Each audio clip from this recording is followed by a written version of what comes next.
ओम वक्रतुंड महाकाय सूर्यकोटिसमप्रभ निर्विघ्नं कुरु मे देव सर्वकार्येषु सर्वदा। सरस्वती नमस्तुभ्यं वरदे कामरूपिणी विद्यारंभं करिष्यामि सिद्धिर्भवतु मे सदा। साक्षात्कृतं दयानन्दं परमार्थस्वरूपिणं तत्त्वज्ञानप्रशास्तारं प्रणतोऽस्मि परं पदम्। वागर्थाविव सम्पृक्तौ वागर्थप्रतिपत्तये जगतः पितरौ वन्दे पार्वती परमेश्वरौ।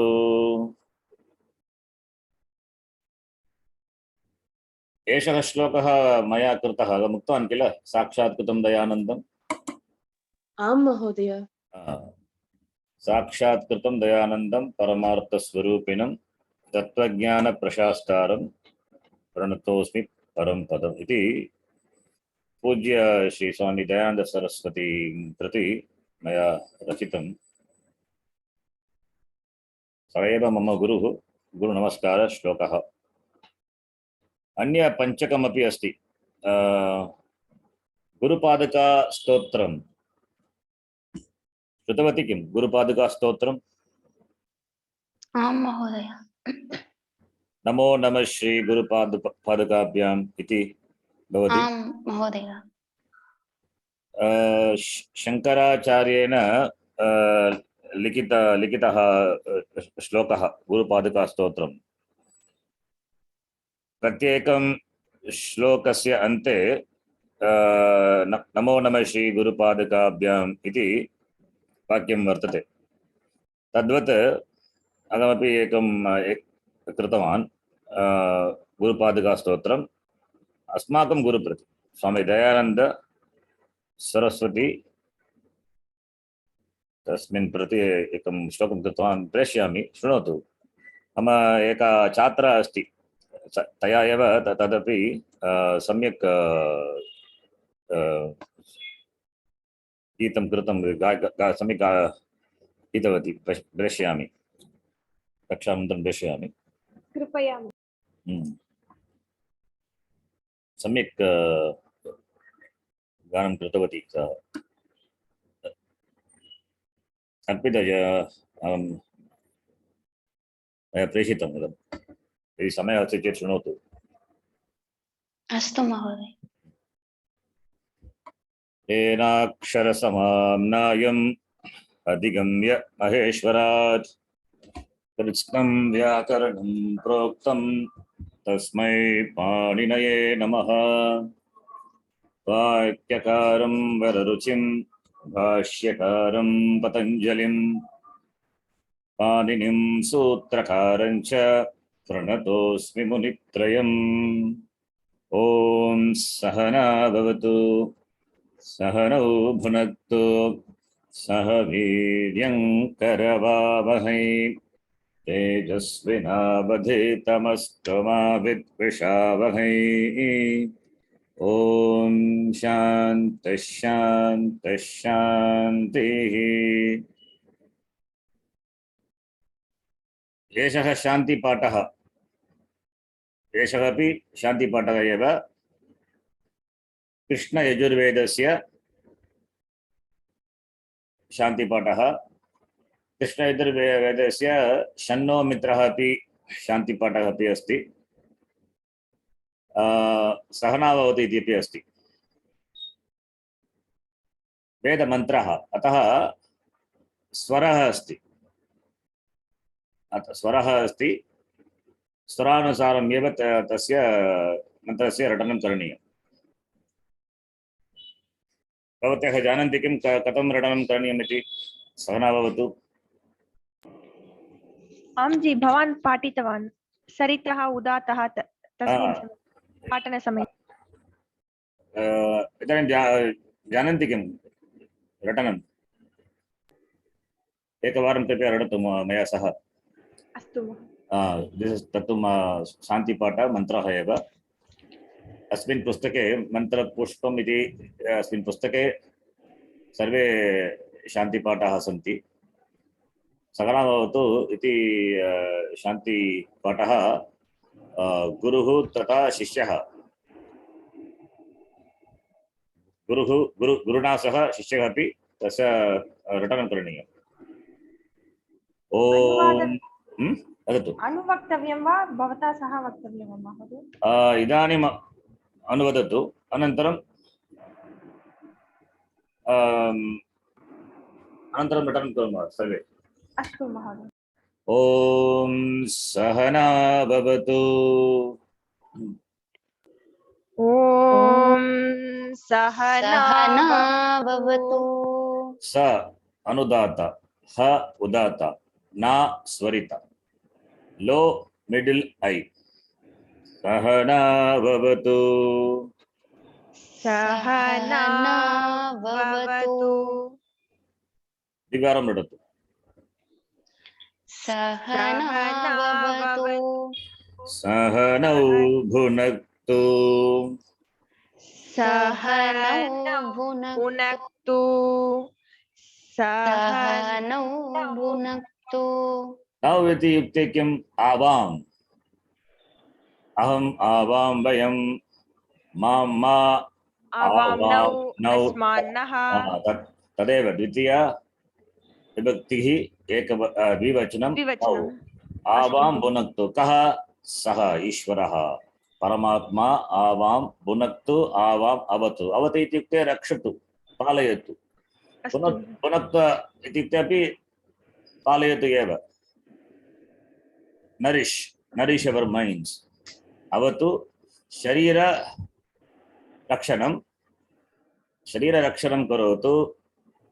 बुद्धि रक्षणमपि। बुद्धिः इत्युक्ते किं? Knowledge, in terms of knowledge। ज्ञान प्राप्त्यर्थं रक्षणं करोतु इति। सहनौ भुनक्तु। सहनौ भुनक्तु। सह वीर्यं करवावहै। सह वीर्यं करवावहै। सम्यक्, एकवारं। सह वीर्यं करवावहै। तेजस्विनावधीतमस्तु। तेजस्विनावधीतमस्तु। पश्यतु, तेज अनुदातौ, वि उदात, न अनुदात, व उदात, धी स्वरित। तेजस्वी, तेज लो, वी मिडिल, ना लो, व मिडिल, अगेन दी इज अप। तेजस्विनावधीतमस्तु। तेजस्विनावधीतमस्तु। एकवारं। तेजस्विनावधीतमस्तु। अपि संधि अस्ति। कः संधिः? तेजस्विना अवधीतम् न अस्तु। तेजस्विनौ अधीतम् अस्तु। तेजस्विनौ द्विवचनं। तेजस्विनौ प्लस अधीतम्। कः संधिः? औ प्लस अधीतम्, औ प्लस अ। एचः परे, एचः अचि परे किं भवति? अयादि संधि। भवती जानाति किं? जानाति किम् अस्मिन् विषये संधि? न जानीमः। संस्कृतभारत्यां प्रवेशपरीक्षा लिखिता किल? आं लिखिता। संधि विषये अवश्यं जानाति एव। अयादि संधि, अच् संधि, पररूप संधि, पूर्वरूप संधि, लोप संधि। सम्यक्, कापि समस्या नास्ति। तेजस्विनौ अधीतम् अस्तु, संधि अस्ति यत्र। ओके। मा विद्विषावहै। मा मा विद्विषावहै विद्विषावहैः मा विद्विषावहै मा विद्विषावहैः ॐ शान्तिः शान्तिः शान्तिः ॐ शान्ति शान्ति शान्ति शान्ति शान्तिः शान्तिः शान्तिः शान्तिः अत्र विसर्गस्य स्थाने शकारादेशः भवति तालव्य शकारः किमर्थं विसर्गात् परं शकारः अस्ति अतः शकारस्य स्थाने विसर्गस्य स्थाने शकारादेशः भवति शान्तिः शान्तिः शान्तिः इति भवति ॐ शान्तिः शान्तिः शान्तिः ॐ शान्ति शान्ति शान्तिः एकवारम् अहं रटामि सर्वे रटन्तु ॐ सहना भवतु सहनौ भुनक्तु सह वीर्यं करवावहै तेजस्विनावधीतमस्तु मा विद्विषावहै ॐ शान्तिः शान्तिः शान्तिः ॐ सहना भवतु सहनौ भुनक्तु सह वीर्यं करवावहै वीर्यं भवति वी अनुदात यं तत्र स्वरितः स्वरितः सह वीर्यं करवावहै तेजस्विनावधीतमस्तु मा विद्विषावहै ॐ शान्ति शान्तिः सम्यक् अस्ति प्रतिदिनं रटनं कुर्मः आगच्छति किल अवश्यम् ओके इदानीम् अस्माकं कक्षाविषये चर्चां कुर्मः संहिता एकवारं रटतु कृपया मागेश्वरसूत्राणि अल्पाक्षरम् असन्दिग्धं सारवद्विश्वतो मुखम् अल्पाक्षरमसन्दिग्धं सारवद्विश्वतो मुखम् अस्तोभम् अनवद्यं च सूत्रं सूत्रविदो विदुः अस्तोभम् अनवद्यं च सूत्रं सूत्रविदो विदुः अयवन् अयुण् ऋलक् ऋलक् एओङ् एओङ् ऐ औच् ऐऔ हयवरट् हयवरट् लन् लन् ञमङणनं ञमाङणनं जभै जबै गढधश् घढधश् जबगडदश् जबगडदश् खफ छठथ छटतौ खफ छथ चटतौ कपै कपै शशसर् शशसर् हल् हल् माहेश्वराणि सूत्राणि इति माहेश्वराणि सूत्राणि अकुकविसर्जनीयानां कण्ठः अकुह विसर्जनीयानां इचुयशानां तालु तालु ऋटुरषाणां मूर्धा ऋटुरषा रु रु भवति ऋटुरषाणां लुतुलषाणां दन्ताः लितुलसानां दन्ताः वदतु एकवारं कथम् उच्चारणं करणीयं प्रथम अक्षरं ल ल तत्तु दन्त न लृ ऋ इति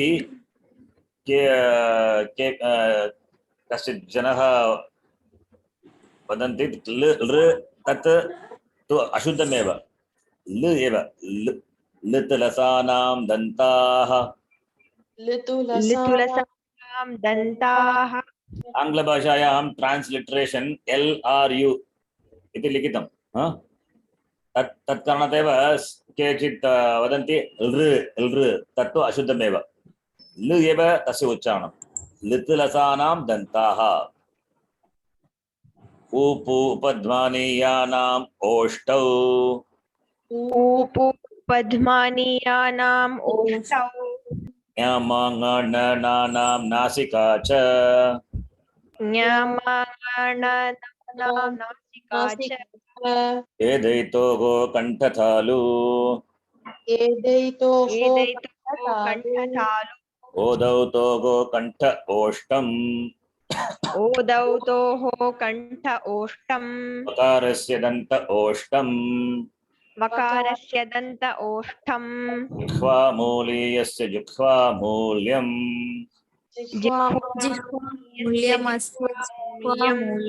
नासिकानुस्वारस्य नासिकानुस्वारस्य रामो राजमनिः सदा विजयते रामं रमेशं भजे रामो राममणिः सदा विजयते रामं रमेशं भजे रामेणाभिहता निशाचरचमूः रामाय तस्मै नमः रामेणाभिहता निशाचरचमूः रामाय तस्मै नमः रामान्नास्ति परायणं परतरं रामस्य दासोऽस्म्यहम् रामान्नास्ति परायणं परतरं रामस्य दासोऽस्म्यहम् रामे चित्तलयः सदा भवतु मे भो राम मामुद्धर रामे चित्तलयः सदा भवतु मे भो राम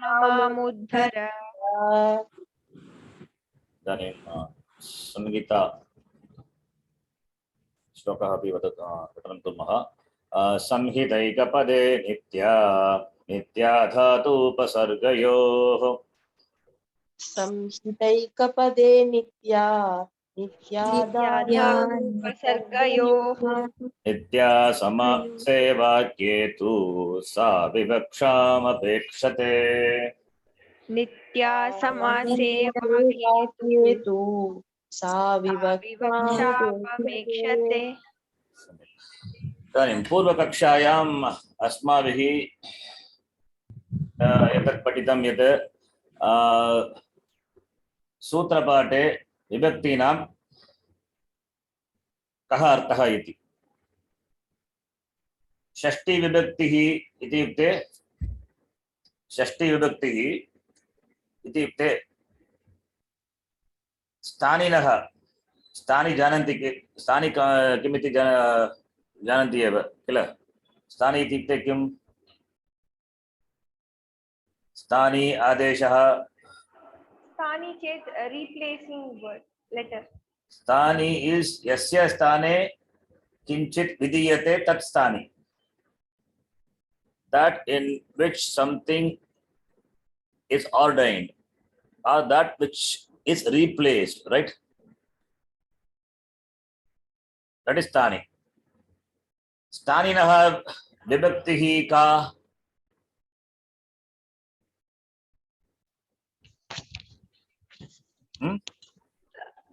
पंचमी वा अस्यां विभक्त्यां भवति न पंचमी स्थानि षष्टि स्थानिनः स्थानि षष्टि विभक्तौ एव भवति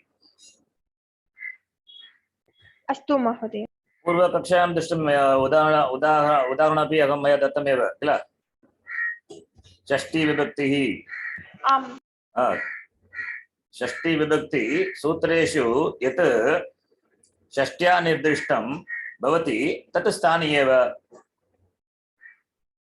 पुनः एकवारं वदामि सम्यक् शृणोतु सूत्रेषु यत् षष्ट्या निर्दिष्टं तत् स्थानि उदाहरणं पूर्वकक्षायां यन् सन्धि विषये मया सूत्रं दत्तम्। इकः यन् अचि इति सूत्रम् अस्माभिः पठितं किल, इकः यन् अचि। तस्मिन् सूत्रे इकः इति पदस्य का विभक्तिः? का विभक्तिः इकः? प्रथमा विभक्ति एकवचनं। न प्रथमा, कथं प्रथमा विभक्तिः भवति? महोदय पञ्चमी विभक्ति। न न न, भवती जानन्ति एव यन् सन्धि इत्युक्ते किं, कदा यन् सन्धि भवति, तदपि दृष्टमेव। आम् दृष्टमेव। उदाहरणे दृष्टं। When ik letter is followed by asavarna ach, ik varnat asavarna achi, achi pare, asavarna ach varne pare किं भवति? इकः स्थाने एव,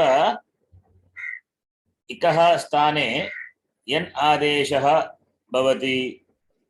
अतः इकः अस्मिन् सूत्रे इकः अस्ति किल, तस्य विभक्तिः का? षष्ठी विभक्तिः। उदाहरणं पश्यतु। अपि प्लस अर्थः, अन्त्यवर्णः किम्? इकारः। अर्थः इति उत्तरपदस्य प्रथमवर्णः किम्? अकारः। अतः इकारात्, इकारात् इत्युक्ते इक्वर्णः एव। इकारः तु इक्वर्णे एव अन्तर्भवितः किल, अन्तर्भावितः। इकः प्रत्याहारे एव इकारस्य अपि गणनं भवति। इक् वर्णः अस्ति किल, इक् वर्णे, इक् प्रत्याहारे। आम् महोदय। इक् वर्णात् परं किम् अस्ति? अकारः अस्ति। अकारः तु असवर्णाच्छि एव। अतः किं भवति? इकः स्थाने किम् आदेशः भवति? अत्र तु इक् वर्णः तु इकारः अस्ति। इकारस्य स्थाने यकारः आदेशः भवति। किमर्थम् इकारः स्थाने यकारः? इकारः तु तालु, यकारः अपि तालु एव। यन् इत्युक्ते सर्वे अन्तस्थाः semi vowels. What are the semi vowels? य व र ल। यकारस्य उच्चारणस्थानं तालु, रेपस्य उच्चारणस्थानं किम्? मूर्धा। मूर्धा। लकारस्य उच्चारणस्थानं किम्? दन्तः। दन्त। वकारस्य? ओष्ठौ, दन्त ओष्ठौ। अकारस्य दन्त ओष्ठौ। इदानीं पश्यतु एकवारं। यकारस्य उच्चारणस्थानं तालु, वकारस्य उच्चारणस्थानं दन्त ओष्ठं, रेपस्य उच्चारणस्थानं मूर्धा, अतः मूर्धन्यः भवति। लकारस्य उच्चारणस्थानं दन्ताः किल। आम् महोदय। अत्र अपि इति पदे अन्त्यवर्णः इकारः अस्ति। इकारात् परम् असवर्ण अच् अस्ति, अकारः अस्ति। अतः इकारः तद् इक् वर्णः, तस्मिन् स्थाने यन् आदेशः भवति। अत्र यन् इत्युक्ते चत्वारः वर्णाः सन्ति। तेषां मध्ये किं वर्णस्य, किं वर्णं, तेषां वर्णे कः वर्णः आदेशरूपेण इकारस्य स्थाने भवितुं शक्यते? यकारः एव। किमर्थम्? इकारस्य उच्चारणस्थानं तालु, यकारस्य उच्चारणस्थानमपि तालु। उच्चारणस्थानं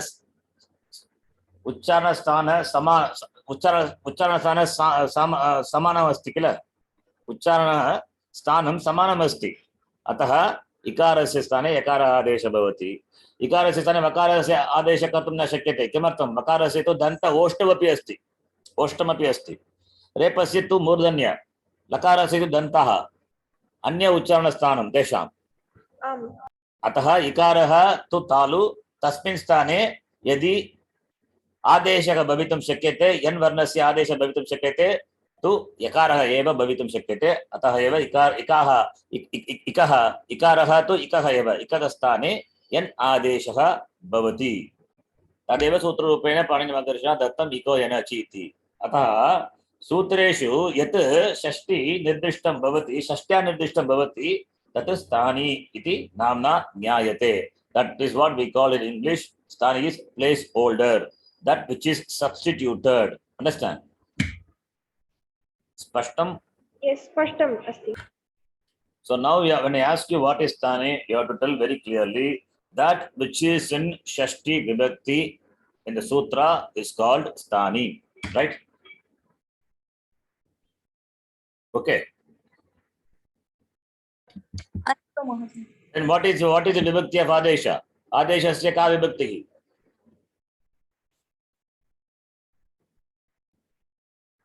Vadatu. Tadapi षष्ठी वा महोदय. Katham bhavati Shashti? पूर्वकक्षायाम् उदाहरणम् अपि वयं दृष्टवन्तः एव. दृष्टवन्तः एव उदाहरणमपि दृष्टवन्तः. एकवारं कृपया शृण्वन्तु. आदेशस्य का विभक्तिः? प्रथमा विभक्तिः भवति. आदेशस्य प्रथमा विभक्तिः भवति. सूत्रेषु ध्यानेन शृण्वन्तु. सूत्रेषु यत् प्रथमया विभक्त्या निर्दिष्टं भवति तत् आदेशः भवति. सूत्रेषु यत् प्रथमया निर्दिष्टं भवति तत् आदेशः. अत्र पश्यतु, मम डॉक्युमेंट अस्ति, अहं पूर्वं प्रेषितवान् एव. कृपया एकवारं पश्यतु. Please see here. यस्मिन् स्थाने अथवा यस्य स्थानान्तरेण किञ्चित् विकारः भवति तत् स्थानं भवति. स्थानी तु प्रथमा विभक्तौ एव, षष्ठी विभक्तौ एव भवति. आदेशः, that which replaces is called आदेश. पूर्वस्थितस्य शब्दस्य अथवा अक्षरस्य स्थाने विधीयमानं नूतनशब्दम् अथवा अक्षरम् आदेशः भवति.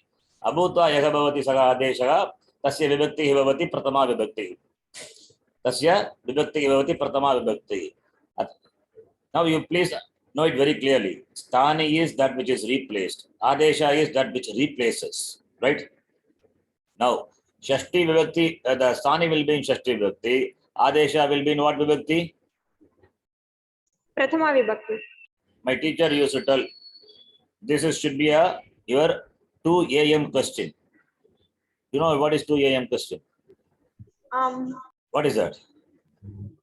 If someone asks us The midnight. at 12 AM, we have to answer Yes. immediately. If I wake you up 2 o'clock and ask you what is Sthani, you should be able to say Sthani is that which is replaced. Adesha is that which replaces. And that which is replaced, it will be in Shashti Vibhakti. That which replaces will be in Prathama Vibhakti. Understand? I hope you will not forget this. Right? Now, how to determine the Sthani? Sthani, Sutreshu, Saptamya Nirdishtam Yet Tasmin Pare Purvasya Adesha Bhavati. Okay, Tasmin Vishaya Chastam Kurmaha Anantaram Panchami Saptami iti Asti. Atra Pashyatu Udaranam Pashyamaha. Atra Ikaha Sthani Asti. Ikaha Sthane Yan Adeshaha Bhavati. Yan Varne Chatvarah Varnaha Santi. तेषां मध्ये कस्य वर्णस्य आदेशः भवति? यकारस्य. अत्र तु केवलम् इकारः अस्ति. इकारस्य स्थाने यन् आदेशः इति युक्ते इकारः तु एकः वर्णः एव. अस्मिन् स्थाने यन् इत्युक्ते 4 वर्णाः सन्ति. कस्य वर्णस्य आदेशं भवति? अत्र कथं चूस् करणीयम्?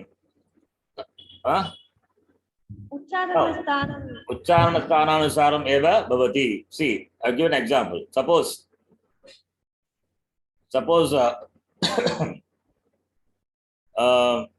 you know this example, Swayamvara, right? Now the Rani is there, the Rajas are there, many kings have come for the Swayamvara function.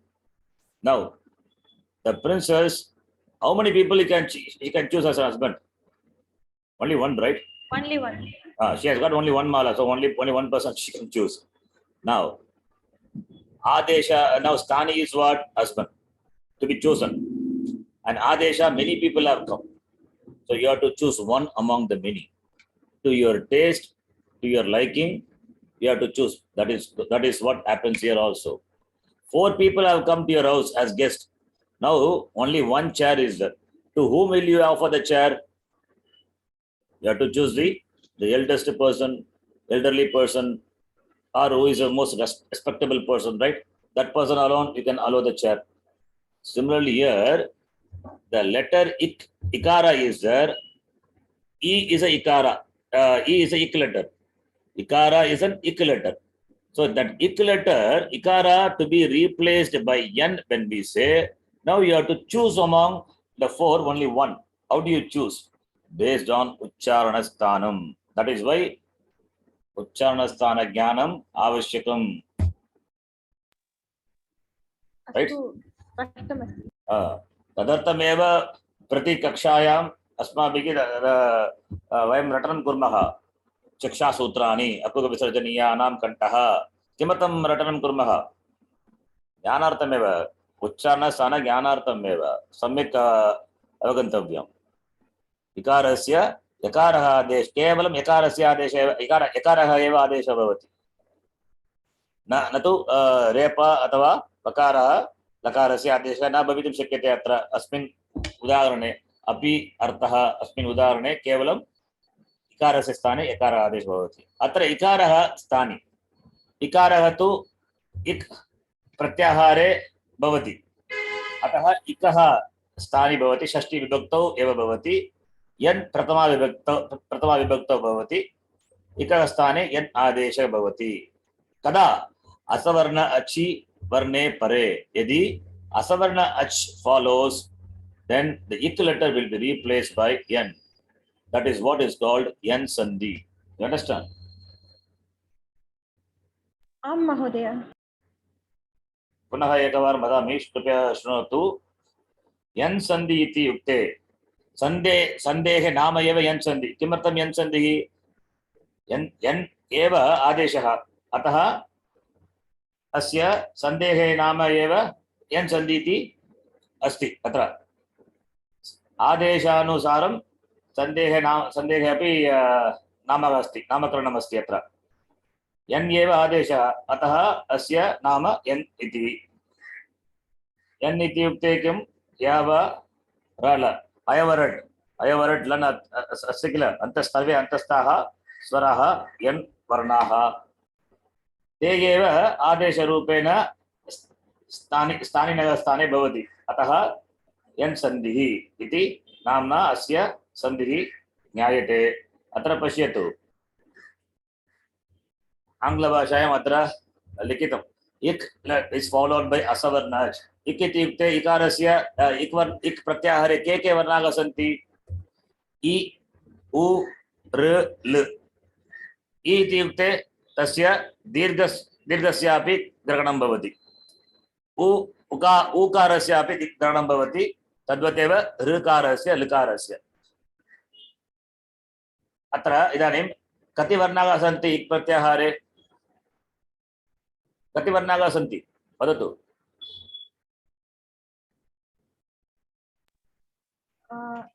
इ उ ऋ लृ कति वर्णाः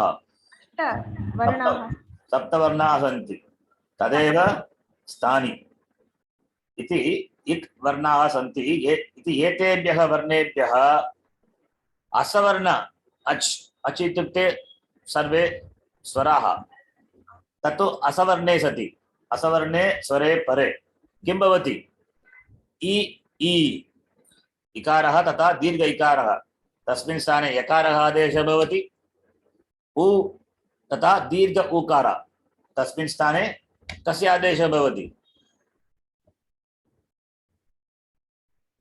कस्य आदेशः भवति वदतु ई स्थाने वा महोदय न उकारस्य स्थाने यदि गुरु प्लस वकारस्य स्थाने वकारस्य आदेशः भवति गुरु प्लस गुरु आगमनम् इति अस्ति आगमनं गुर्वागमनम् अत्र किं भवति उकारस्य स्थाने किम् आदेशः भवति वकारादेशः भवति गुर् वकारः गुरु प्लस आगमनम् इति गुर्वावगमनं भवति। उकारस्य स्थाने वकार आदेशः भवति गुर्वागमनम्। तद्वत् एव ऋकारस्य स्थाने ऋ इति ऋकारस्य स्थाने कस्य आदेशः भवति? यदि इक् वर्णः ऋकारः अथवा दीर्घ ऋकारः अस्ति चेत् असवर्ण अच् वर्णे परे रेपादेशः भवति। किमर्थं रेपादेशः? द्वयोः उच्चारण स्थानं समानमस्ति। लकारस्य स्थाने कस्य आदेशः? लकारः लकारः आदेशः भवति। तदेव यन् सन्धिः। अवगच्छन्ति इदानीं? स्पष्टमस्ति? स्पष्टमस्ति? आं जी स्पष्टमस्ति। आं जी। यन् सन्धि भवति भवत्यः पूर्वं जानन्ति किम् अथवा प्रथमवारम् एव पठन्ति? अत्र सूत्रसहितं प्रथमवारं महोदय। सूत्रसहितं प्रथमवारम्। अत्र पश्यतु, अहं दर्शयामि। अत्र संस्कृतभारती सन्धि पुस्तकमस्ति। पश्यतु, अत्र यन् सन्धिः पश्यति किम्? आं दृश्यते। यन् इत्युक्ते यकारः वकारः रेप लकारः। अत्र पश्यतु, इकः इ उ ऋ ऋ लृ ते स्थानिनः। यकारः वकारः रेप लकारः आदेशाः। यदि इकारः अथवा दीर्घ ईकारात् असवर्णः स्वरः परं भवति चेत् इकारः दीर्घ इकारस्य स्थाने यकारादेशः भवति। तद्वदेव उकारः दीर्घ उकारस्य स्थाने वकारादेशः भवति। तद्वदेव रेपः लकारः इति। तदेव अत्र पश्यतु, इ उ ऋ ऋ लृ इति एतेभ्यः वर्णेभ्यः असवर्णे स्वरे परे, when ik letter is followed by asavarna ach, तदानीं किं भवति? इकारस्य स्थाने यकारादेशः, उकारस्य स्थाने वकारादेशः, ऋकारस्य स्थाने रेपादेशः, ऋकारस्य स्थाने लकारादेशः भवति। तदेव इको यन् अचि इति सूत्ररूपेण दत्तम्। अत्र उदाहरणं पश्यतु। प्रति प्लस् एकं, पूर्वपदस्य अन्तिमवर्णः यकारः अस्ति, परपदस्य प्रथमवर्णः असवर्णवर्णः। किम् इदानीं वदतु, असवर्णः इत्युक्ते किम्? डिसिमिलर् ववल्स्। किमर्थं डिसिमिलर् ववल्स्? एकारस्य उच्चारणस्थानं किम्? एकारस्य एदैतोः कण्ठतालु। इकारस्य वा महोदय? इकारस्य उच्चारणस्थानं किम्? एकारस्य उच्चारणस्थानं किम्? तालु। इकारस्य उच्चारणस्थानं तु तालु, एकारस्य उच्चारणस्थानं तु स्थलद्वयमस्ति। कण्ठतालु। अतः असवर्णाच् एव किल? इकारस्य केवलम् इकारस्य इकारः दीर्घइकारः एव सवर्णाः भवन्ति। एकारः तु असवर्णः एव। अतः असवर्णे अचि परे स्वरे परे किं भवति? इकारस्य स्थाने यकारः आदेशः भवति। यदि सवर्णे स्वरे परे किं भवति? यदि इकारात् उत्तरं सवर्णे स्वरे परे प्रति प्लस् इति किं भवति? प्रति प्लस् इति तत्र सवर्णदीर्घसन्धिः भवति। सवर्णदीर्घसन्धिः भवति। अतः सवर्णदीर्घसन्धिः यन् सन्धेः अपवादः, अपवाद मीन्स् एक्सेप्शन, यू अंडरस्टैंड? अस्तु महोदय। सवर्णदीर्घसन्धि इस् अपवाद टु यन् सन्धि। नौ इदानीं सूत्रं पश्यामः। पश्यतु, अत्र एषः एव सूत्रपाठः मया प्रेषितं। तस्मिन् सूत्रपाठे इदानीं कृपया पश्यतु। संहितायाम् अस्ति किल 672 अस्ति किल 6172 संहितायां। कृपया वदतु, पश्यतु, अत्र वदतु। मम अत्र सूत्रपाठमस्ति, PDF फैल् अस्ति, दर्शितवान्। 6th chapter, 6th अध्यायः, प्रथमपादः, 6th chapter, 1st section, sutra number 72, 6172. What do you see?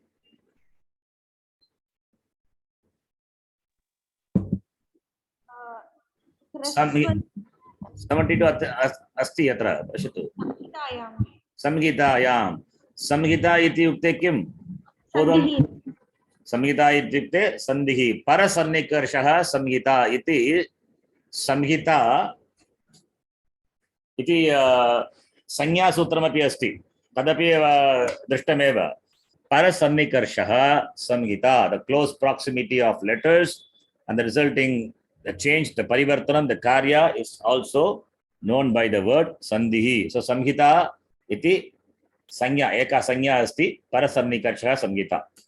Now samhitayam iti yukte kim ka vibhakti samhitayam? सप्तमी विभक्ति सप्तमी विभक्ति एकवचनम इति। संहितायाम इति युक्ते संहितायाम विषये एतत् सूत्रम् अधिकारसूत्रम्, इदं सूत्रम् अधिकारसूत्रम्। अस्य सूत्रस्य स्वयं तस्य उपयोगं न भवति, अनुवृत्तिरूपेण भवति। संहितायाम् इत्युक्ते अस्मात् सूत्रात् आरभ्य, that is starting from 6172. You see the number on the right hand side. What is the number?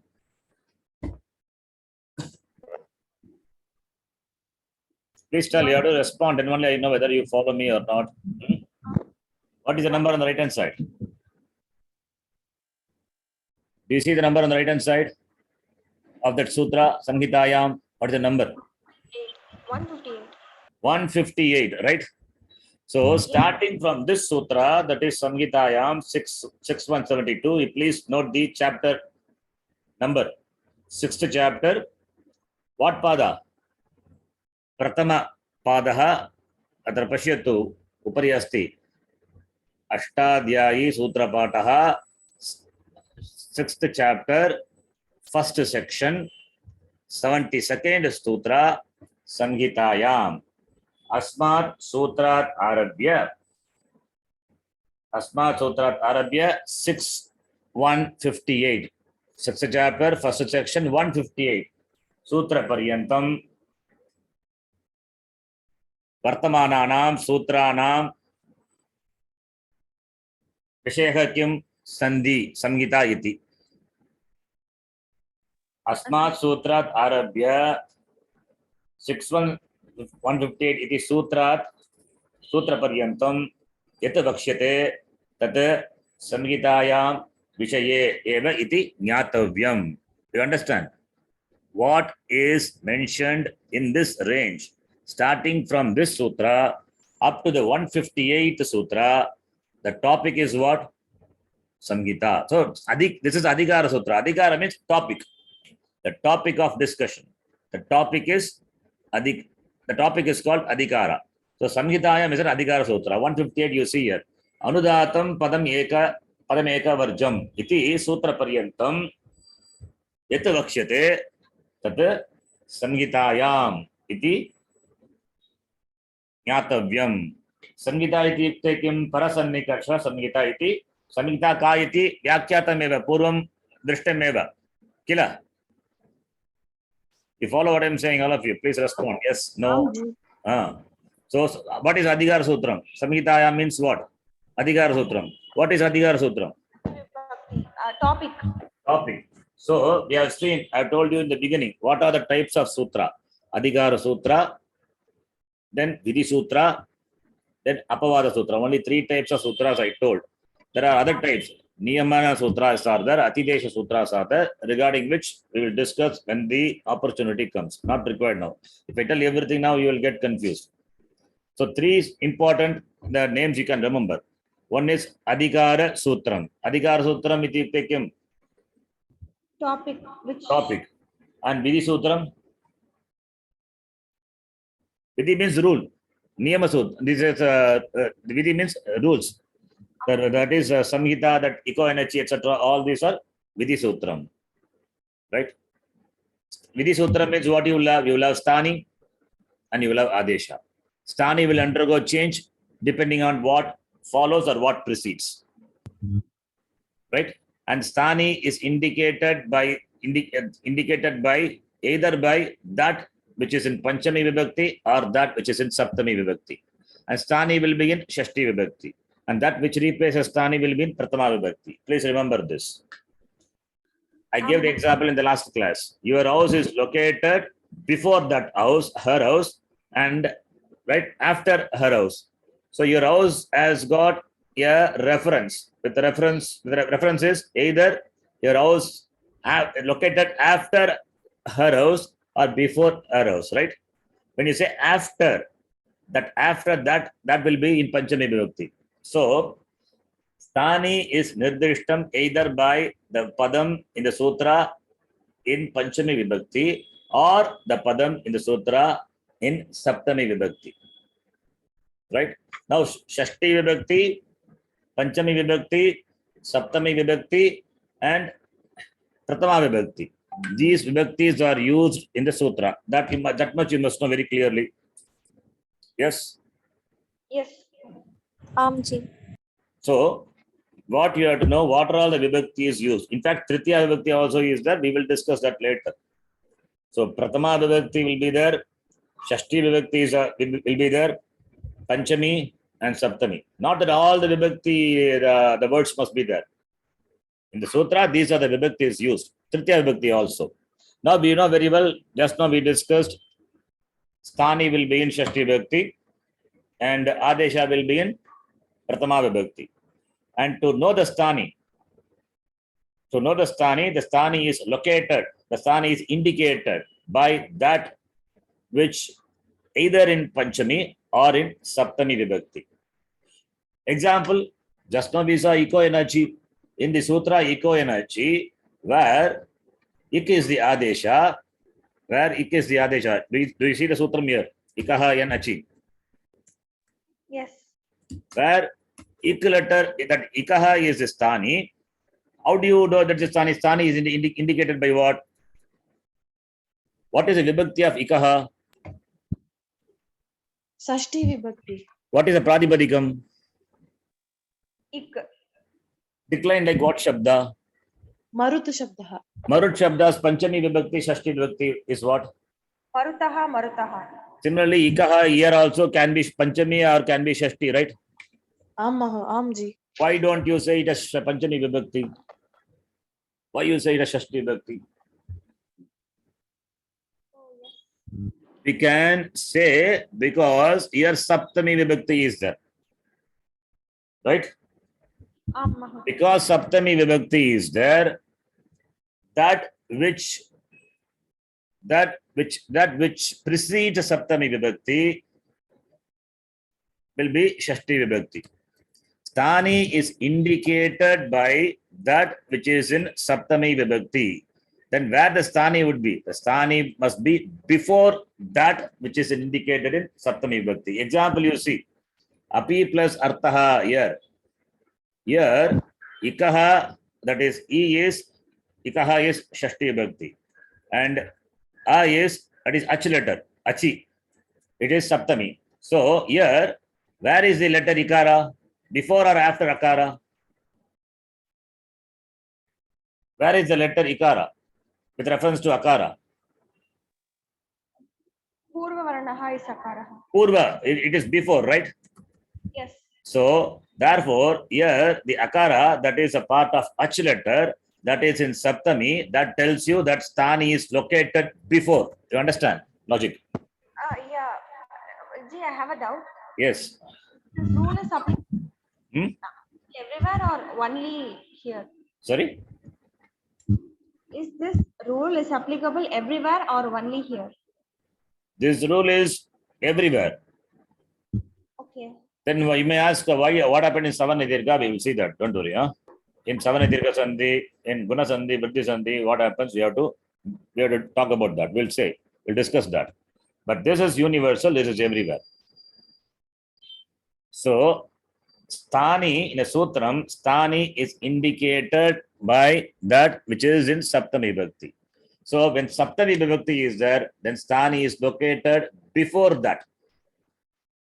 Before that, right? Sthani precedes sthani is located, or the saptami, that which is a saptami vibhakti immediately follows that which is in sthani.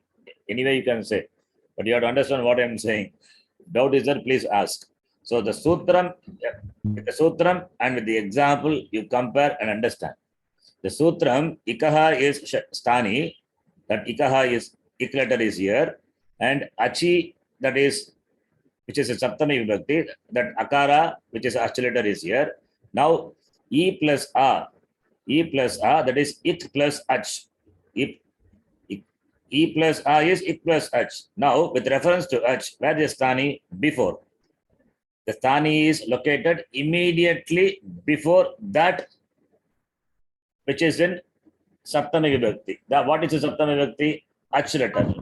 Ach is the pratyahara which contains the letter akara, and therefore saptami vibhakti of ach is like marut shabda achi. So sthani is indicated by saptami vibhakti. This is one.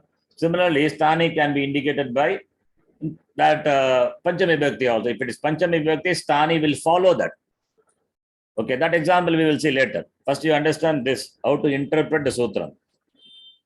See, first we have to, first knowing the sandhi is one thing. After that, understanding the sutram. Okay, that is second thing. Sandhi, N sandhi already explained. What is, how does N sandhi happen? Now, with reference to sutram, we are saying sutram, how to understand the sutram. To understand the sutram, we must know what is sthani, what is adesha, and how sthani is indicated. How the sthani, the location of sthani could be understood. You understand what I'm saying? Is it Aam clear? Ji Now, if it is clear, now you see the Sutra Pata. The Sutra Pata, Samgitayam, in what vibhakti it is? Saptami vibhakti. But that is not, that is Saptami vibhakti, and therefore don't ask where is sthani before that. No, this is Adhikara Sutra. Therefore, we say Samgitayam Vishaye. That is the meaning of the sutra. The sutra by itself is not complete. Purnam nasti. Etat sutram anuvritti rupena agachanti. Atra pashyatu 6177. Iko yanachi. Asti kila? Aam ji Ikaha yan achi. Samgitayam vishaye. That is what the topic is. Samgitayam vishaye. With regard to the context of Samhita, that is Sandhi, what we say is, it letter followed by ach, then it will be replaced by yan. Ikaha, shashti vibhakti, sthani, achi varne pare. Achi is maruti, like saptami vibhakti. Ach varne pare, swara varne pare, sware pare. Kim bhavati?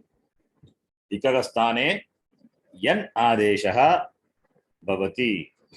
तदेव इको एनचि इति सूत्ररूपेण अस्ति. अवगच्छन्ति? आम स्पष्टमस्ति महोदय. So what is sthani, what is adesha, how sthani is indicated? Three things you have to know it very clearly. Now you can see the examples here.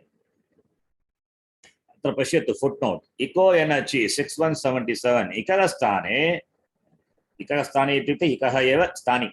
Tasmin sthane yan syat, yan bhavati. Adesha rupena bhavati. Kada? Achi varne pare, if vowel follows. But I have added in my notes asavarna ach for your understanding.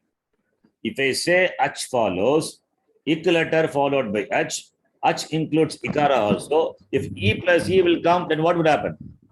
Ikaraha will become, then Savana dirgha will come. The Savana dirgha is apavada to iko energy. That is why, for our understanding, I have written Savarna ach follows. In the beginning, I will say Savarna ach. Later, I have to drop it.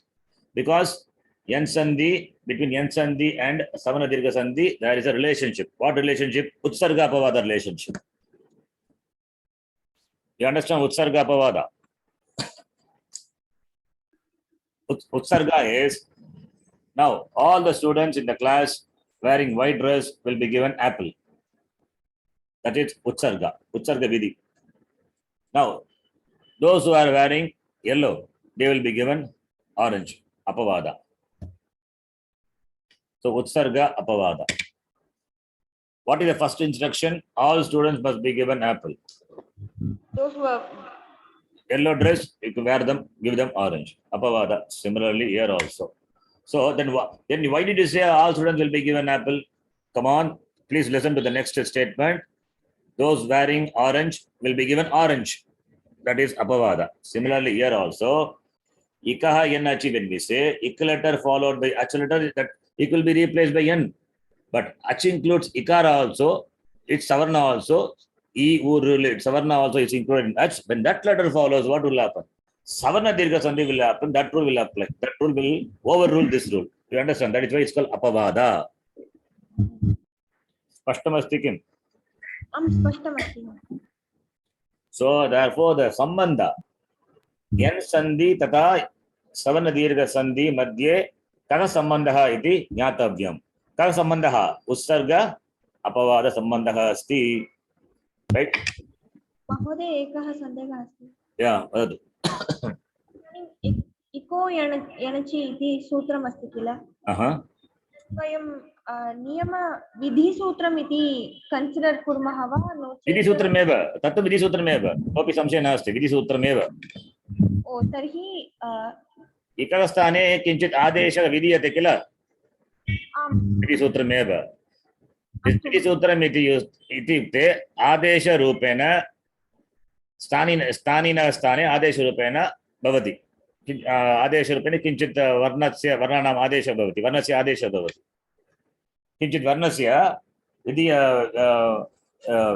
किञ्चित् वर्णस्य आदेशः भवति विधीयमानं विधि इत्युक्ते स्थानिनः स्थाने विधीयमानम् आदेशः स्थाने अस्ति आदेशः अस्ति स्थानिनः स्थाने आदेशस्य आगमनम् आदेशस्य किं भवति आदेशस्य आगमनं भवति आदेशः तु इत्युक्ते शत्रुवत्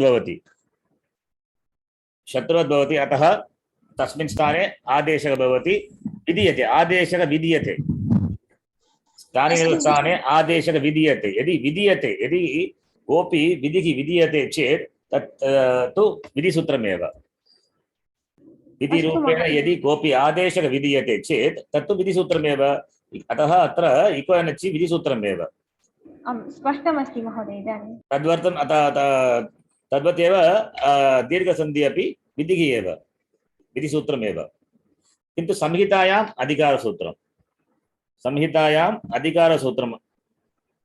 अधिकारम् इत्युक्ते टापिक् तस्मिन् विषये यानि सूत्राणि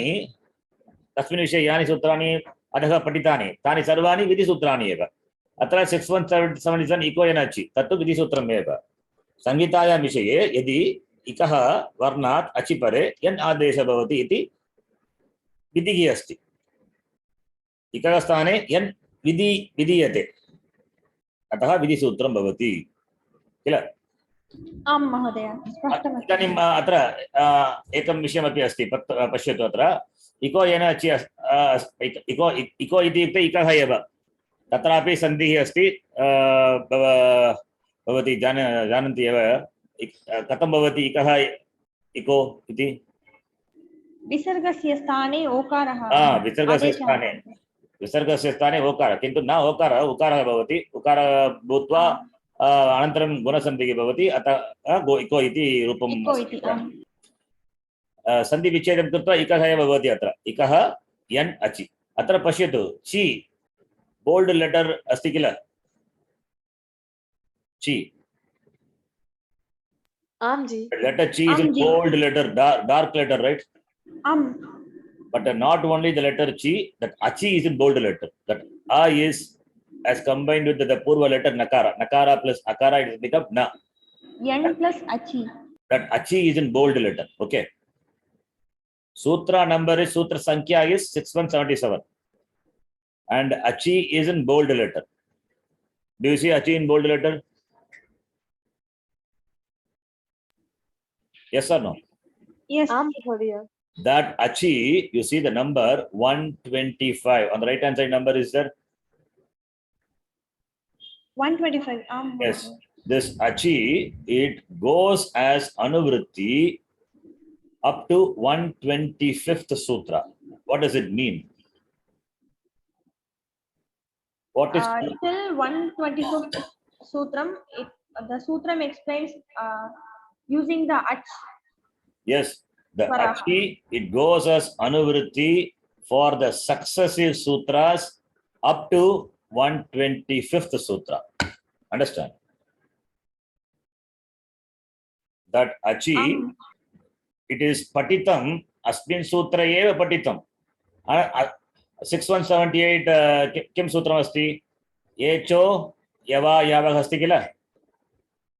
Am Mahodaya. तस्मिन् सूत्रे अपि अचि इति पदस्य आगमनं भवति अनन्तरं वान्तो इ प्रत्यय अस्ति किल आं महोदय तस्मिन् सूत्रे अपि अचि इति पदस्य आगमनं भवति तदेव अनुवृत्तिः अनुवृत्ति मीन्स् फ्लो अत्र आगमनम् इत्युक्ते it is not agama means it is also a part of the sutra. It is also a part of the sutra. See, what is alpaksharam? Alpaksharam asandigdam sarvat vishwatomukam tadeva षड् लक्षणानि सूत्राणि किल एकवारम् एव अहम् अचि इति वदामि पुनः पुनः अहं न वक्तुम् इच्छामि मया न इच्छामि अतः किं भवति अचि इति एकवारम् उक्त्वा अनन्तरं प्रत्येक सूत्रे अचि पदस्य अनुवृत्तिः भवति तदेव तदर्थमेव अचि अत्र बोल्ड लेटर अस्ति. Right? Understand? Yes, Ji. That is how you gain the alpaksharatvam, sutratvam. Otherwise, it is not sutra. Every time you have to tell the next sutra, echo, yava, yavaha, achi, you have to say. Vanto, yi pratyaye, achi, you have to say. Datos, tannimittasya, eva, achi, you have to say. Right? Every time achi, achi, achi, when you say, you will tell achi one time, and it is understood for all the sutras. That is called anuvritti. You understand what anuvritti now? Yes, yes, Mahodaya. There are three. Yeah. Then why Vanto, Echo, that is also in bold letter? Yeah, that is also anuvritti. That Vanto goes as anuvritti up to 80th sutra and Pratyaye goes as anuvritti up to 83rd sutra. Oh, okay. Only for the particular sutra given in the mention. Yeah. Yes. Every sutra may have something like that. Okay. Similarly, you see the 78th sutra, Echo, Echaha, the letter goes as anuvritti up to what sutra? Goes as anuvritti up to 83rd sutra. 83rd sutra. So Echaha, even though it is patitam only in this sutra, but it has got application up to 83rd sutra. That Echaha, the word should be read in that successive sutras. Up to which sutra? 83rd. That is the meaning. You understand? Mahodaya. See, that is what sutratvam is. Otherwise, every time you have to say achi, every time you have to say yechaha, then what is a sutratvam? You tell only once. That is what alpaksharatvam. Very brief. Very, very brief. That is why it is like a capsule. If you open that, so much information are tightly packed in it. The capsule. That is why commentary after commentary after commentaries are available for each sutra. Right? You can. Yes. It contains so much information tightly packed. That see, eco energy asti. Now I gave the vritti. Vritti means I gave the explanation of that sutra. Samhitayam vishaye. Samhitayam, it is the topic. So from the topic I take Samhitayam. That is the topic subject. Samhitayam vishaye. With regard to the Sandhi topic, what I'm saying, ikahastan. Now I am expanding the sutra and giving the meaning. Ikahastane achi varne pare yan adesha bhavati. This is a line, big line, right? This big line is contained in the form of a sutra iko energy. You understand that it's called sutram. So, adopting the shat lakshanani. You get the sutram. Now you understand how this sutram आम् better and better. स्पष्टमस्ति वा नास्ति? yes Is it clear, right? Any doubt in this? Please no remember. very clear Please, this is how we are going to discuss this. Now, I want to tell another important thing. I said achi is as what? Anuvritti, right? What is anuvritti? Anuvritti is that is carried over to the next sutra, other next sutras successive sutras. Now, there are three types of anuvrittis. Please note. One type of anuvritti is like the river, flow of the river. Nadivat pravagaha bhavati. Yatra nadi savati. Nadivat pravagaha bhavati. Tat ekavidam anuvritti. Anya anuvritti is like manduka pluti, the jump of a frog. You know, the frog jumps from one place to another place. Similarly, some anuvritti, without going to the next sutra, jumps and comes to the other sutra. That is also possible. Right? Understand? Ji, could you please tell the last type once again please? Manduka pluta gati, we say. Manduka is frog. Like a frog jumps. Similarly, a word can jump from one sutra to another sutra. Jump means what? It comes as anuvritti. Just for example, I am saying eco energy is that it is in this achi, the word. Sometimes it is required for the sutra, some other sutra. For that, achi, the word comes, it is not mentioned as anuvritti, but it can jump and come. That means not like a nadi, not like a sequentially, not like it flows for the successive sutras. It just comes only to a particular sutra, later sutra. So manduka plutagati. Manduka plutagati. That is called, that is one type of anuvritti. We will talk about that as an example. Example is there in the Tripadi section. There we have to talk about that. We will see that. Just know the type. It is okay. That is enough now. Know the type.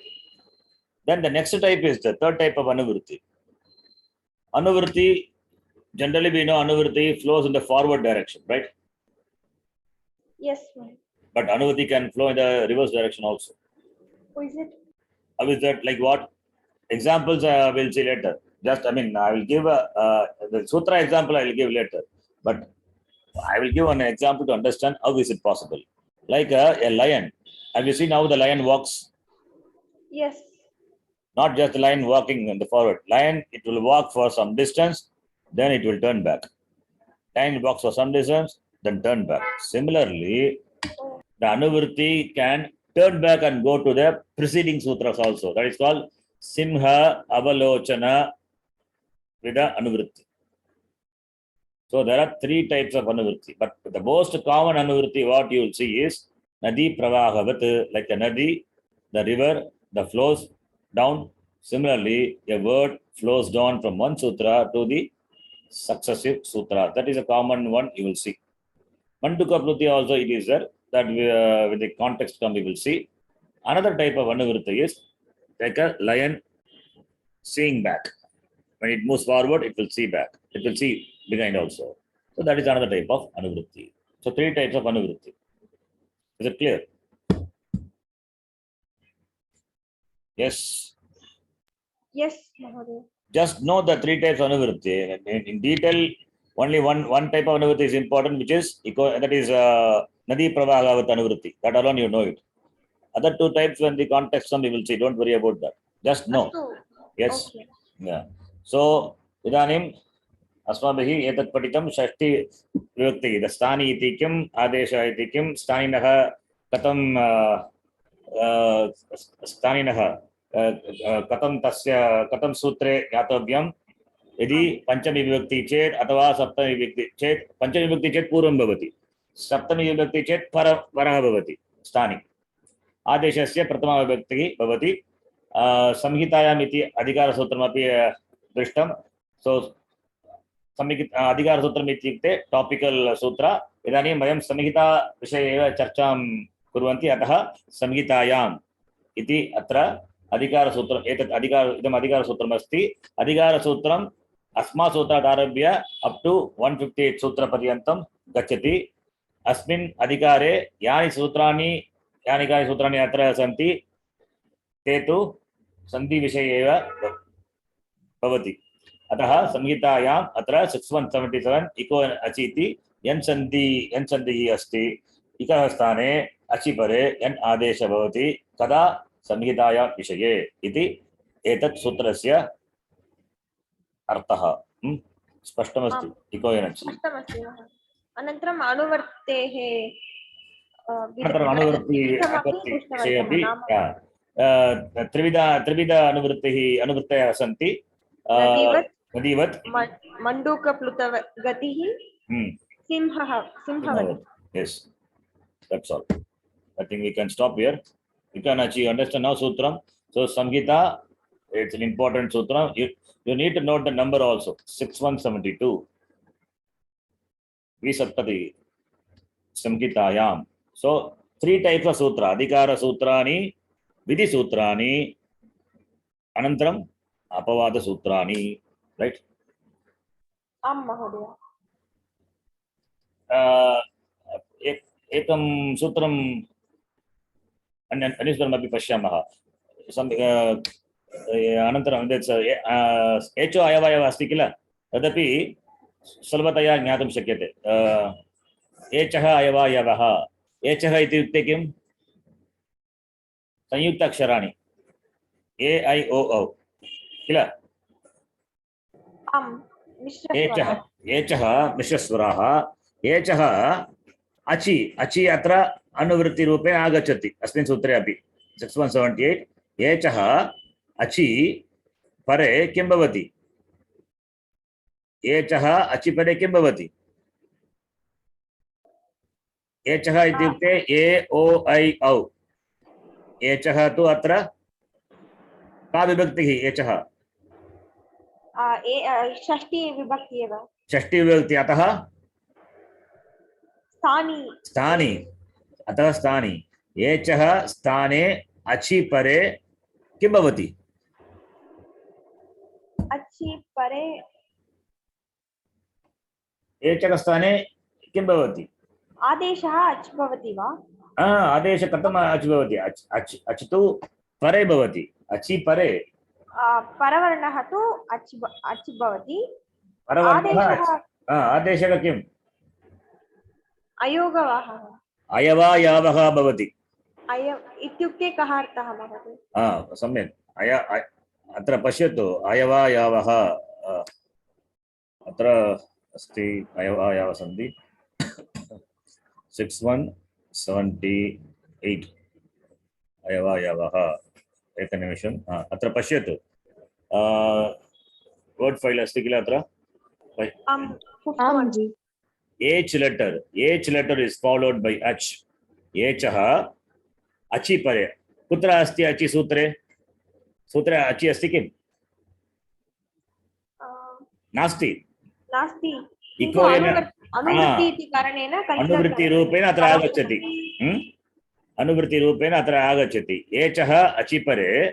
एचः इत्युक्ते अत्र पश्यतु, एचः इत्युक्ते ए ओ I औ अस्ति किल। ए ओ I औ तस्मिन् स्थाने किम् आदेशः भवति? अयवायावः आदेशः भवति। अयवायावः इत्युक्ते ओके, इदानीं वदतु, अयवायावः का विभक्तिः? प्रथमा विभक्तिः। प्रथमा। अतः प्रातिपदिकं किम्? अयवायाव रामशब्दवत् भवति। यथा रामः रामौ राम तद्वत् अयवायावः अयवायाव भवति। अत्र पश्यतु, प्रातिपदिकम् अहं लिखामि। अत्र ऐ प्लस् औ प्लस् ऐ प्लस् आव् भवति। ऐ अस्ति, औ अस्ति, आय् अस्ति, आव् अस्ति। अत्र किं भवति? यदि एच् वर्णात् अचि परे एकारस्य स्थाने ऐ आदेशः भवति, ओकारस्य स्थाने औ आदेशः भवति, ऐकारस्य स्थाने आय् आदेशः भवति, औकारस्य स्थाने आव् आदेशः भवति।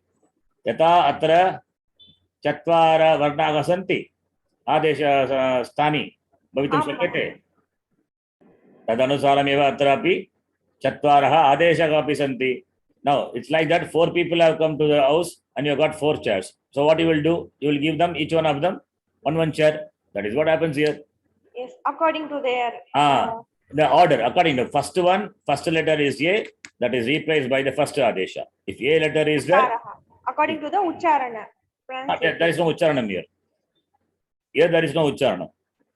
A is first letter in the Pratyahara H, and in the Adesha, I letter is there. I have split this I. Ayava Yavaha is I plus Av plus I plus Av. So A will be replaced by the first letter of the Adesha I, and O is the second letter, which is replaced by the corresponding second letter of the Adesha, and I is the third letter of the Pratyahara, which is replaced correspondingly by I Adesha, and Av, which is the fourth letter of the Pratyahara, replaced by the corresponding Adesha Av.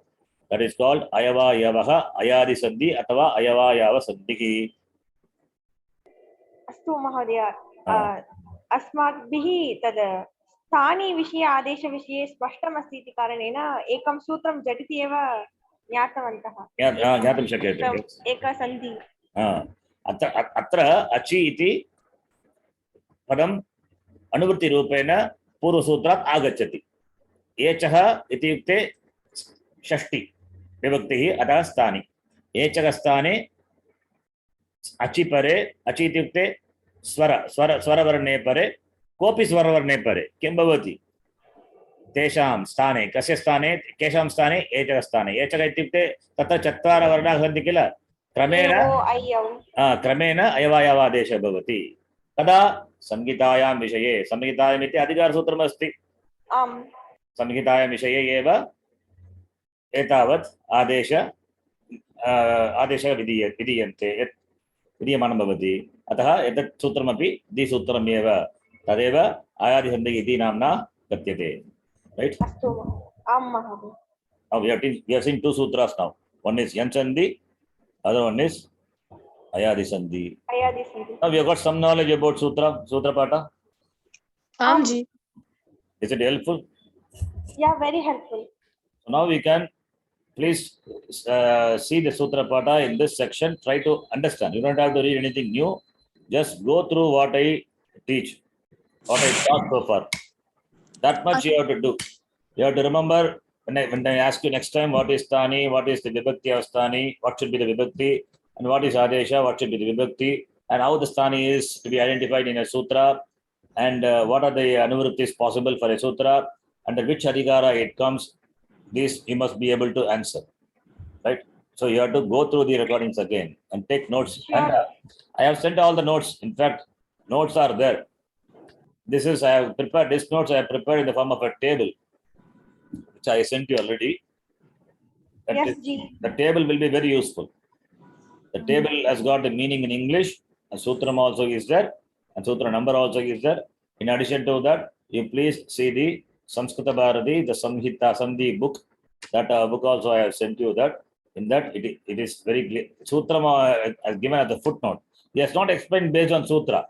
But you know Sutram, then you can understand now. Each example, you can apply Sutram and understand. Now, same thing, Echaha Evayabha, if you see. Sorry for taking time, I'll stop here. Okay. This Ayadi Sandhi I told, it is called Ayavayava Sandhi. Here he calls it Sandhi as Yantavanta Adeshanti. What is Yantavanta? This Ayadi Sandhi, that is H letter replaced by Ayavayava, he calls it as Yantavanta. Why is it called Yantavanta? Because the Adesha ends with Yakara and Vakara. That is why it is. Adesha Sandhi. That is why it's called Yantavanta Sandhi. Yanto Vanto cha Yantavanta.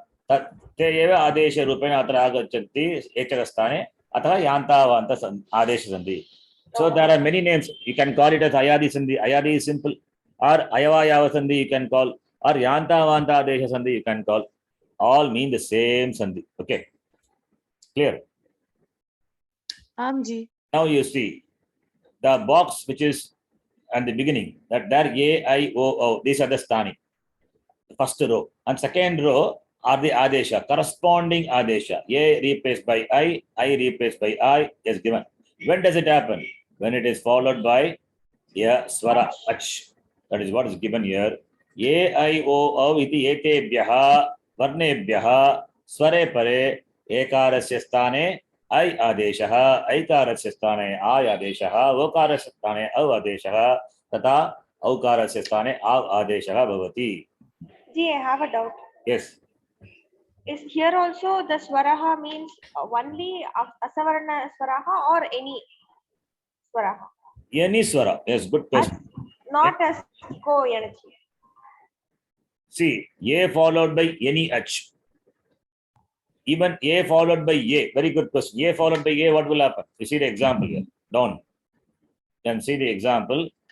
Are plus A. Kim bhavati atra? A iti yukte echaha. Anantaram ekarah asti. A plus A. Kim bhavati? I eva bhavati. Therefore, here there is no asavarna condition at all. See, asavarna is, I told you, it is not in the sutra. Don't get confused with that. Yes, Mahodaya. For your understanding, in the table, in the beginning, I have given asavarna. But Panini Maharishi doesn't say anywhere asavarna. Does it say in the sutram? In the sutram, you see, sutra pata, in the Iko and Achi, the sutram is there. You tell me, where is asavarna in that? 6172 is Adhikara Sutra. We have seen, right? Then 73 is Checha, 74 Ang Mangoscha, 75 Dirgat, 76 Padantadva, 77 Iko Yanachi. Where is Savarna? Where is that word? Is there anybody here? No. Namaste ji. Now it's not there.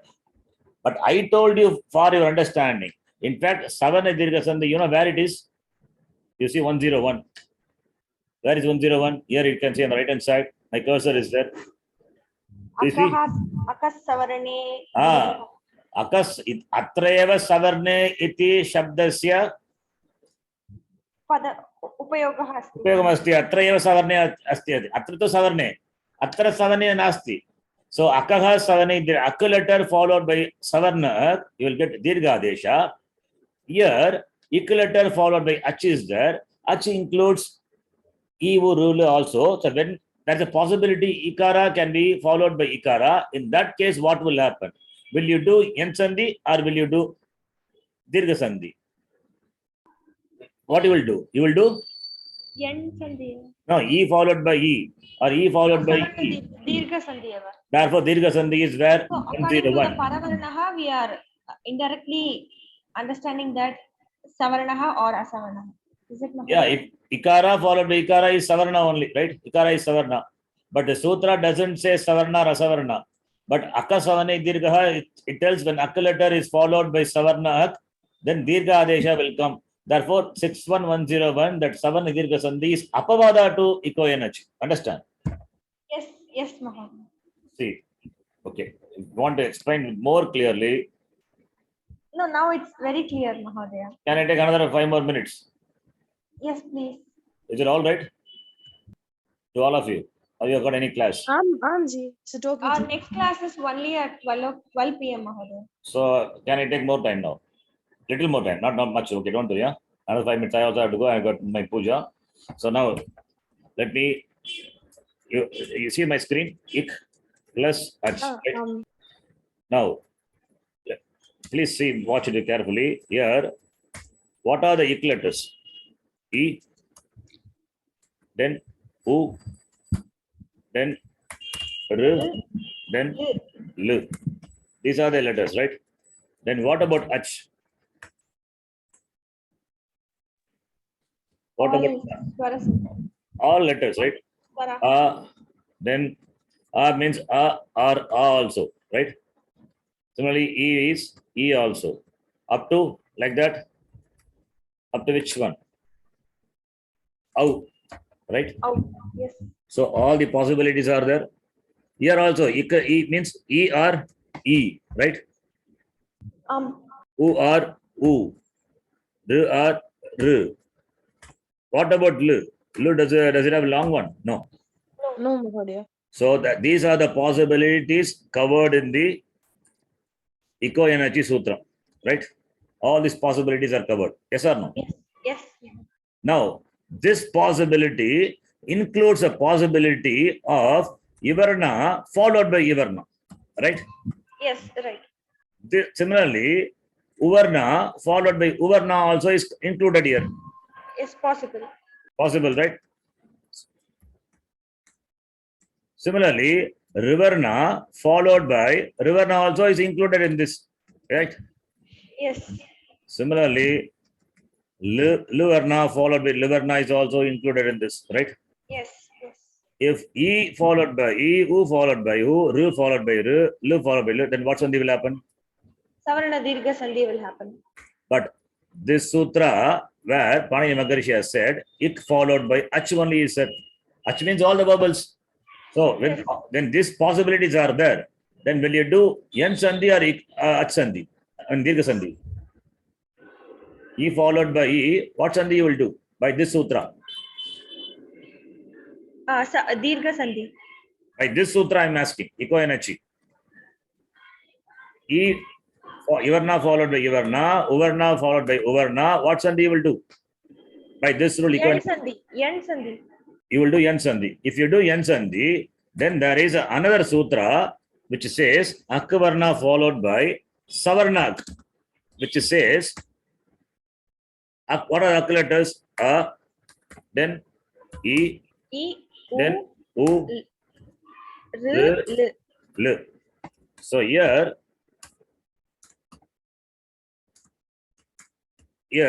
A stands for A also. E is E also. Dirgha Ikara also, right? Similarly, U is Dirgha Ukara. R is Dirgha Ikara. Followed by what letter? Tell me, what is the followed by? Swara. Savarna means what letters will come? Savarna, Akis, A, I, Uru, Lu. Will all the letters come here? No, only A, I, U, R, L. A, I, U, R. R, L. All the letters will come here. Think and answer. No, Mahodaya, for A or A, only A or A will be. Yes, that is what the sutra says. Akara, Rakara only can follow, right? Yes. Similarly, here when you say Ivarna is. Only E or E can be replaced. Similarly, Uvarna is followed U by. or O can be followed. U or U. Similarly, Rivarna must be followed by. R or R R. or R. Livarna must be followed by L. L. Now, this possibility, okay, leave this one. This possibility, that is Ivarna followed by Ivarna, is it not covered in here? Yes or no? Yes, it is not covered there. It is covered, it's not covered. It is covered. Yes, according to the sutra, it is covered. According to the sutra, it is covered. Similarly, Uvarna followed by Uvarna, this possibility in Savarna Dirgha Sandhi, is it not covered in Yan Sandhi? No, it Covered. is. It is covered. Uvarna followed by A, I, U. That is what Ach letter is, right? It's covered or not? Covered, right? Yes, covered. If it is covered, if all the possibilities here, by this rule, it is covered in Yan Sandhi, then when will you apply this Sandhi? This Sandhi is not required at all, right? Yes. It is useless.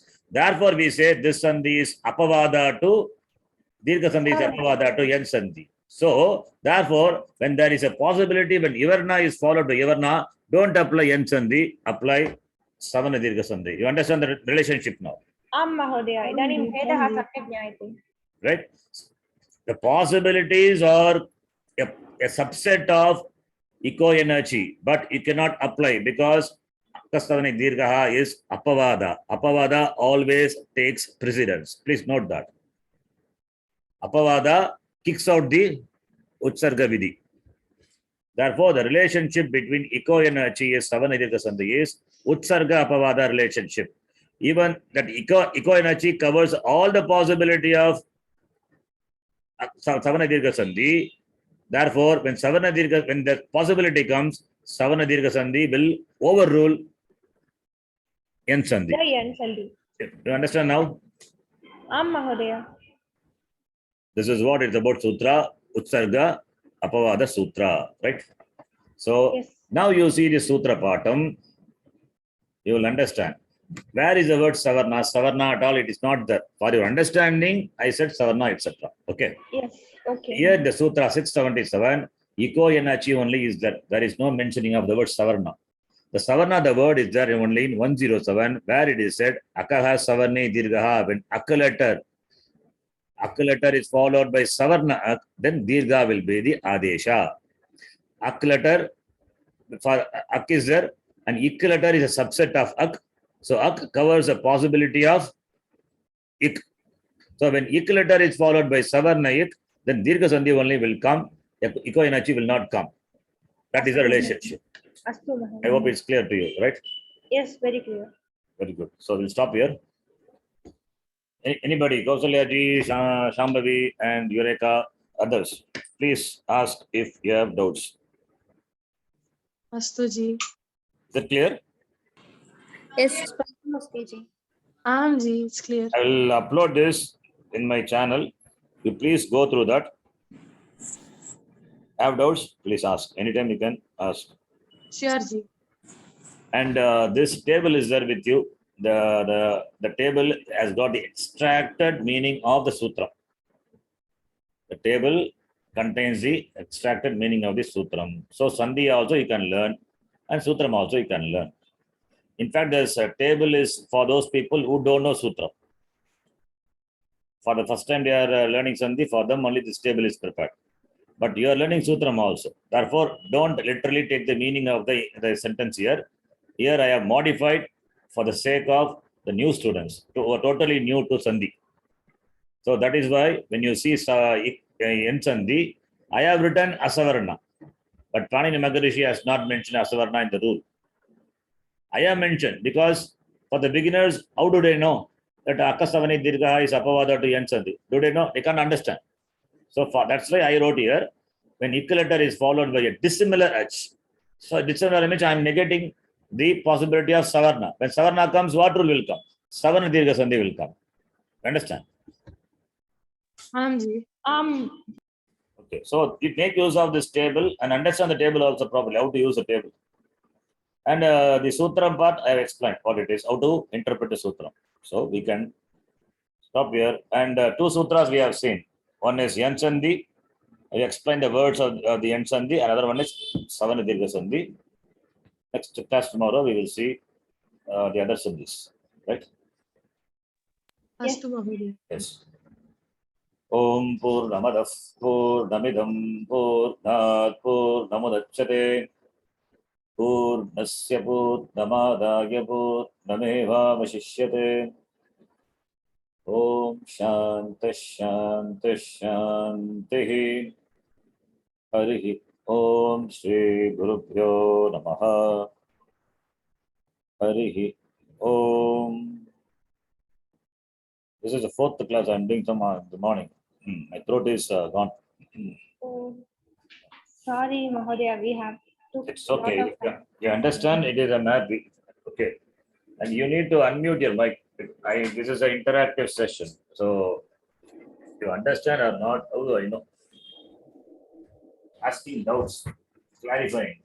Or I will ask questions, you have to answer. So it's like that. Okay. Astu Mahodaya. So I have taught, so you have doubts, you please ask. Sure ji. Okay. We'll see tomorrow, right? धन्यवादः महोदय. धन्यवादः महोदय. Dhanyawadaha ji. And you have to thank Swamiji and the people. I mean, you are, because of them only I'm teaching.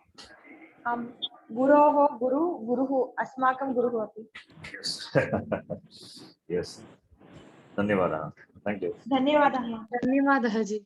धन्यवादः. Dhanyawadaha.